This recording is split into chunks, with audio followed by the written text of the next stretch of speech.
आदरणीय आप सभी का स्वागत है। एक बार की बात है, नटराज भगवान शिव के तांडव नृत्य में सम्मिलित होने के लिए समस्त देवगण कैलाश पर्वत पर उपस्थित हुए। जगजननी माता गौरी वहां दिव्य रत्न सिंहासन पर विराजमान होकर अपनी अध्यक्षता में तांडव का आयोजन कराने के लिए उपस्थित थीं। देवर्षि नारद भी उस नृत्य कार्यक्रम में सम्मिलित होने के लिए लोगों का परिभ्रमण करते हुए वहां आए। थोड़ी देर में भगवान शिव ने भाव विभोर होकर तांडव नृत्य प्रारंभ कर दिया।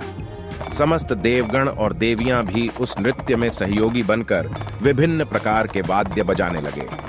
मां सरस्वती वीणा वादन करने लगी, विष्णु जी मृदंग बजाने लगे, देवराज इंद्र बांसुरी बजाने लगे, ब्रह्मा जी हाथ से ताल देने लगे और लक्ष्मी जी गायन करने लगे। अन्य देवगण गंधर्व, किन्नर, यक्ष, सिद्ध, अप्सराएं, विद्याधर आदि भाव विभोर होकर भगवान शिव के चारों ओर खड़े होकर उनकी स्तुति में तल्लीन हो गए। भगवान शिव ने उस प्रदोष काल में उन समस्त दिव्य विभूतियों के समक्ष अत्यंत अद्भुत लोक विस्मयकारी तांडव नृत्य का प्रदर्शन किया। ये देख सभी के मन और नेत्र दोनों एकदम आनंदित हो उठे। सभी ने नटराज भगवान शंकर जी के उस नृत्य की प्रशंसा की।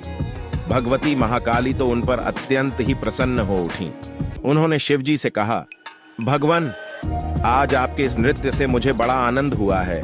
मैं चाहती हूँ कि आप आज मुझसे कोई वर प्राप्त करें।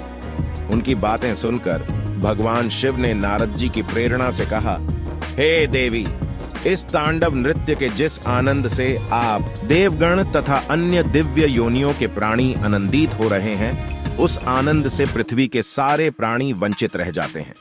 हमारे भक्तों को भी यह सुख प्राप्त नहीं हो पाता। अतः आप ऐसा करिए कि पृथ्वी के प्राणियों को भी इसका दर्शन प्राप्त हो सके। किंतु मैं अब तांडव से विरत होकर केवल रास करना चाहता हूँ। भगवान शिव की बात सुनकर भगवती महाकाली ने समस्त देवताओं को विभिन्न रूपों में पृथ्वी पर अवतार लेने का आदेश दिया। स्वयं वह भगवान श्याम सुंदर श्री कृष्ण का अवतार लेकर वृंदावन धाम में पधारी। भगवान शिवजी ने ब्रज में श्री राधा के रूप में अवतार धारण किया। यहाँ इन दोनों ने मिलकर देव दुर्लभ अलौकिक रास नृत्य का आयोजन किया। भगवान शिव की नटराज उपाधि यहाँ भगवान श्री कृष्ण को प्राप्त हुई। पृथ्वी के चराचर प्राणी इस रास के अवलोकन से आनंद विभोर हो उठे और भगवान शिव की इच्छा पूरी हुई।